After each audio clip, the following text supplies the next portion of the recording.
The outlook wasn't brilliant for the Mudville Nine that day. The score stood 4-2 with but one inning more to play.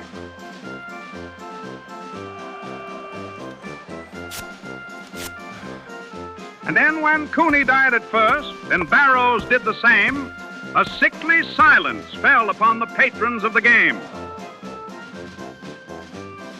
A straggling few got up to go in deep despair. The rest clung to that hope which springs eternal in the human breast. They thought if only Casey could but get a whack at that, they'd put up even money now with Casey at the bat. But Flynn preceded Casey, as did also Jimmy Blake, and the former was a Lulu, and the latter was a cake. So upon that stricken multitude, grim melancholy sat, for there seemed but little chance of Casey's getting to the bat. But Flynn let drive a single to the wonderment of all, and Blake, the much despised, tore the cover off the ball. And when the dust had lifted, and men saw what had occurred, there was Jimmy safe at second, and Flynn a hugging third. Then from 5,000 throats and more, there rose a lusty yell. It rumbled in the mountaintops, it rattled in the dell, it knocked upon the distance and recoiled upon the flat. For Casey, mighty Casey, was advancing to the bat. There was ease in Casey's manner as he stepped into his place. There was pride in Casey's bearing and a smile on Casey's face.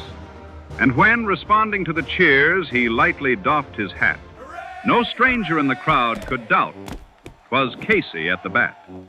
10,000 eyes were on him as he rubbed his hands with dirt. 5,000 tongues applauded when he wiped them on his shirt. Then, while the writhing pitcher ground the ball into his hip, defiance gleamed in Casey's eye. A sneer curled Casey's lip. And now the leather-covered sphere came hurtling through the air, and Casey stood a-watching it in haughty grandeur there. Close by the sturdy batsman, the ball unheeded sped. From the benches, black with people, there went up a muffled roar, like the beating of the storm waves on a stern and distant shore. Kill him! Kill the umpire, shouted someone on the stand. And it's likely they'd have killed him had not Casey raised his hand. With a smile of Christian charity, great Casey's visage shone. He stilled the rising tumult. He bade the game go on. He signaled to the pitcher, and once more the spheroid flew. But Casey still ignored it, and the umpire said, "Strike two!" The sneer is gone from Casey's lip. His teeth are clenched in hate. He pounds with cruel violence his bat upon the plate. And now the pitcher holds the ball, and now he lets it go. And now the air is shattered by the force of Casey's blow.